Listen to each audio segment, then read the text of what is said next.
JNU में देशद्रोह का मामला आज भी गर्म रहा। कैंपस के अंदर और बाहर समर्थकों और विरोधियों में नारेबाजी हुई, प्रदर्शन भी हुए। जेएनयू में देशद्रोही कार्यक्रम के खिलाफ आज बजरंग दल ने भी प्रदर्शन किया। बजरंग दल के कार्यकर्ताओं ने जेएनयू गेट पर विरोध किया और वामपंथियों के खिलाफ जमकर नारेबाजी की। एक तरफ तो हमारा देश का नौजवान शहीद हो रहा है, दूसरी तरफ ये नौजवान पाकिस्तान जिंदाबाद नारे लगा रहे हैं। ये सब नहीं सहा जाएगा। काई की इन्वेस्टिगेशन साफ साफ दिख रहा है वीडियो में, पाकिस्तान जिंदाबाद। जेएनयू के अंदर आज भी हड़ताल जारी रही। हालांकि इस हड़ताल को लेकर टीचर्स यूनियन बढ़ गए हैं। शिक्षकों का एक गुट यूनिवर्सिटी में हालात सामान्य चाहता है। आप सबसे ये निवेदन है कि पढ़ाई जारी रखें। किसी भी प्रकार की कोई भी किस्म की आइडियोलॉजी अगर आपको प्रभावित करना चाहती है तो उससे बिल्कुल ना हो। ये किसी भी लाल, पीले, हरे, नीले रंग में रंगने की अपने आप को जरूरत नहीं है। कल पटियाला हाउस कोर्ट में कन्हैया की पेशी से पहले हुई मारपीट के खिलाफ आज कुछ पत्रकारों ने भी प्रेस क्लब से लेकर सुप्रीम कोर्ट तक मार्च निकाला।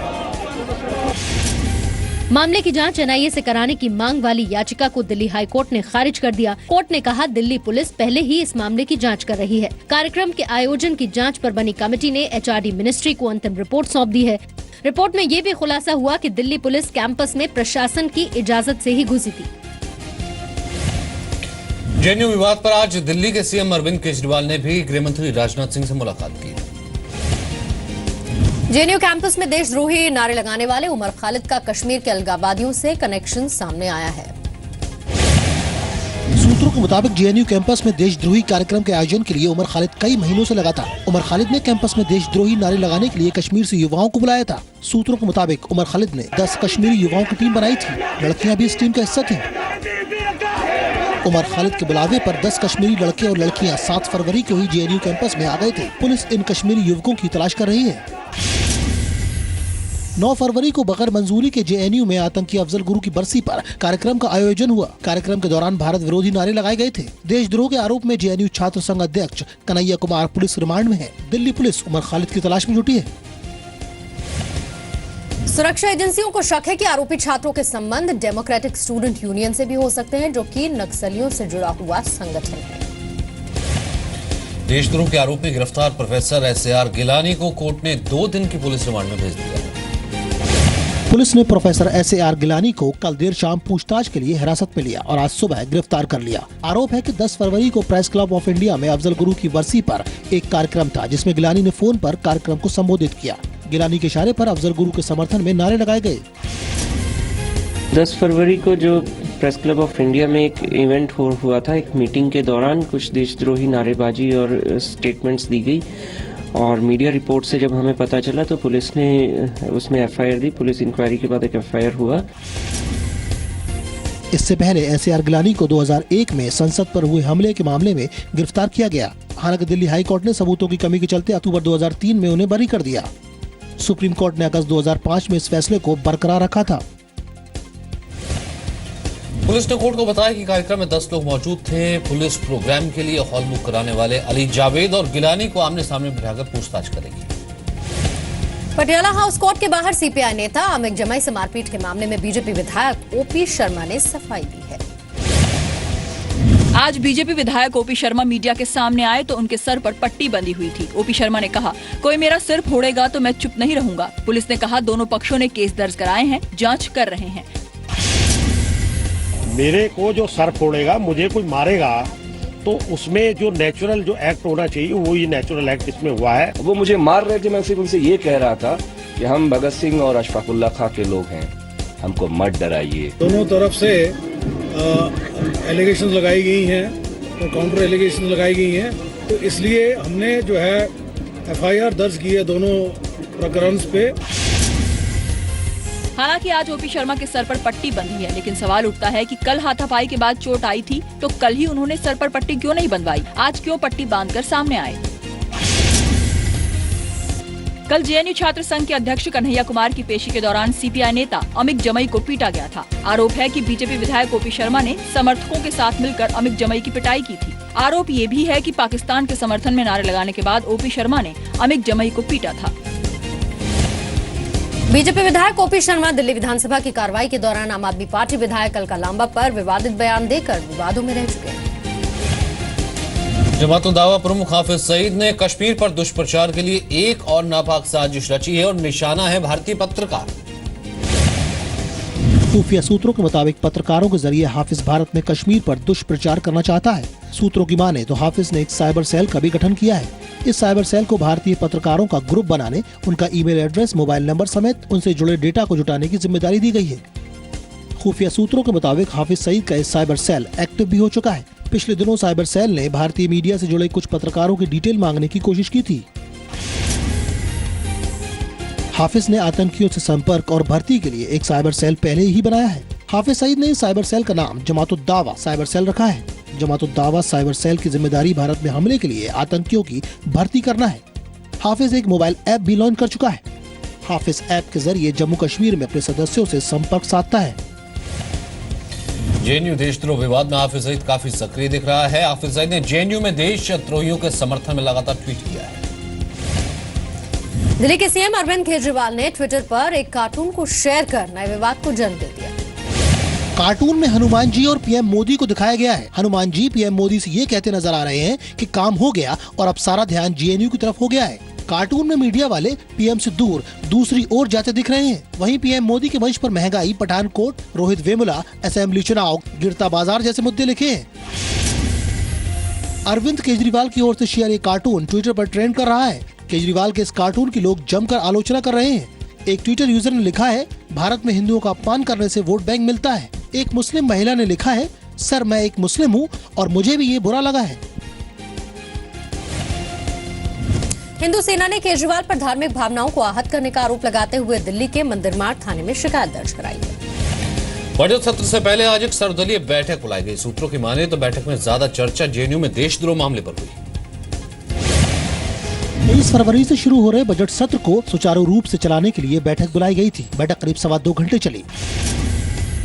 सबने एक स्वर में बोला, सदन चले, ठीक तरफ से चले, सभी विषयों के ऊपर चर्चा हो जाए, वो चर्चा सार्थक हो। बैठक में जीएसटी बिल, जेएनयू देशद्रोह मामला, पठानकोट आतंकी हमला और अरुणाचल प्रदेश और राष्ट्रपति शासन समेत तमाम मुद्दों पर चर्चा हुई। सभी पार्टीज ने इश्यूज को उठाया है। जी सब उठाया। इश्यूज डिस्कस होने चाहिए। कानून पास करेंगे हम मेरिट पे, लेकिन जो देश भर में इश्यूज हो रहे हैं, महंगाई का इशू है, किसानों के इश्यूज हैं, ये यूनिवर्सिटीज के इश्यूज हैं। विपक्षी दलों ने जेएनयू विवाद पर पीएम से स्पष्टीकरण मांगा। सरकार ने विपक्ष के उठाए मुद्दों पर गंभीरता से विचार करने का आश्वासन दिया है। बजट सत्र का पहला सेशन 23 फरवरी से 16 मार्च तक चलेगा। 25 फरवरी को रेल बजट, 29 फरवरी को आम बजट पेश किया जाएगा। बजट सत्र का दूसरा सेशन 25 अप्रैल से 13 मई तक चलेगा। बजट सत्र मोदी सरकार के लिए बेहद अहम होने जा रहा है। सरकार के लिए सबसे बड़ी चुनौती जीएसटी बिल को पास कराना है। जीएसटी बिल पिछले 2 सत्रों से लटका हुआ है। सियाचिन में एवलांच में शहीद हुए 9 जवानों को आज उनके पैतृक गांव में आखिरी विदाई दी गई। कल इन शहीद जवानों का शव विशेष विमान से दिल्ली लाया गया था। शहीद सिपाही पीएन का अंतिम संस्कार कर्नाटक के मैसूर में उनके गांव एचडी कोटे में किया गया। तमिलनाडु के वेल्लोर के दुक्कमपराई में लोगों ने हवलदार इलम एले को नम आंखों से विदाई दी। केरल के कोल्लम में मोनरोय थ्रूत गांव में शहीद लांस नायक सुधीश बी को श्रद्धांजलि दी गई। आंध्र प्रदेश के कुरनूर में शहीद सिपाही मुश्ताक अहमद का अंतिम संस्कार पूरे राजकीय सम्मान के साथ किया गया। महाराष्ट्र के सतारा में शहीद सिपाही एस सूर्यवंशी को लोगों ने नम आंखों से विदा किया। तमिलनाडु के कृष्णागिरी में सिपाही राम मूर्ति, तमिलनाडु के मदुरई में सिपाही गणेशन जी, तमिलनाडु के तेनी में हवलदार एस कुमार और कर्नाटक के जिला हासन के गांव तेजूर में सूबेदार नागेश टीटी को अंतिम विदाई दी गई। 3 फरवरी को एवलांच में एक जेसीओ समेत 10 जवान बर्फ के पहाड़ के नीचे दब गए थे। करीब 125 घंटे बाद लांस नायक हनुमंत थप्पा जीवित मिले थे। बाद में दिल्ली में उनका निधन हो गया। 9 जवानों का शव 9 फरवरी को बर्फ नीचे से निकाला जा सका। सियाचिन के एवलांच में शहीद लांस नायक हनुमंत थप्पा का अंतिम संस्कार बीते शुक्रवार कर्नाटक में उनके पैतृक गांव बेतातुर में किया गया था। 8 राज्यों की 12 विधानसभा सीटों पर उपचुनाव में एनडीए ने 7 सीटों पर शानदार जीत दर्ज की है। यूपी में समाजवादी पार्टी को झटका लगा है। उत्तर प्रदेश में 3 सीटों पर हुए उपचुनाव में समाजवादी पार्टी सिर्फ 1 सीट ही जीत सकी। देवबंद में कांग्रेस के माविया अली जीते। मुजफ्फरनगर में बीजेपी कैंडिडेट कपिल देव अग्रवाल ने एसपी कैंडिडेट को हराया। एसपी बीकापुर सीट जीतने में कामयाब रही तो बिहार में नीतीश सरकार को झटका देते हुए आरएलएसपी ने हरलाखी सीट जीती। जो इनका लफाजी था नीतीश कुमार का और लालू यादव का जो जंगल राज का जो है हुंकार था, उसको लोगों ने ध्वस्त कर दिया है। कर्नाटक में देवदुर्गा और हेब्बल सीट पर जीत करीब दिखते ही बीजेपी कार्यकर्ताओं ने जश्न मनाना शुरू कर दिया। बीदर सीट पर कांग्रेस का दबदबा दिखा।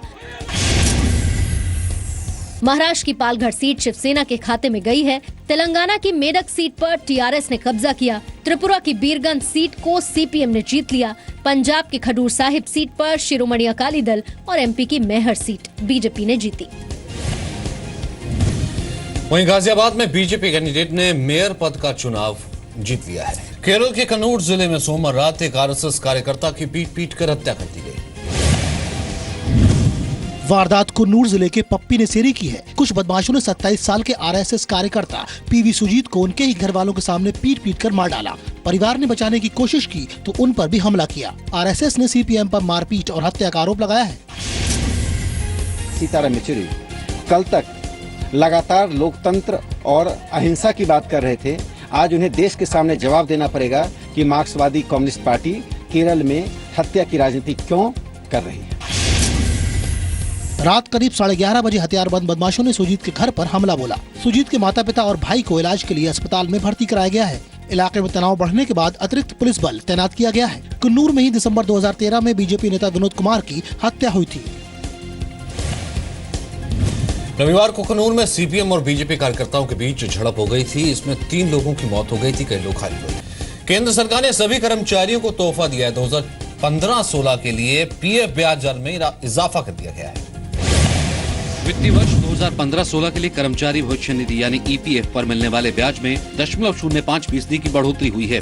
इसे बढ़ाकर 8.8% कर दिया गया है। श्रम मंत्री बंडारू दत्तात्रेय ने इसकी घोषणा की। अभी तक पीएफ पर 8.75% की दर से ब्याज मिलता था।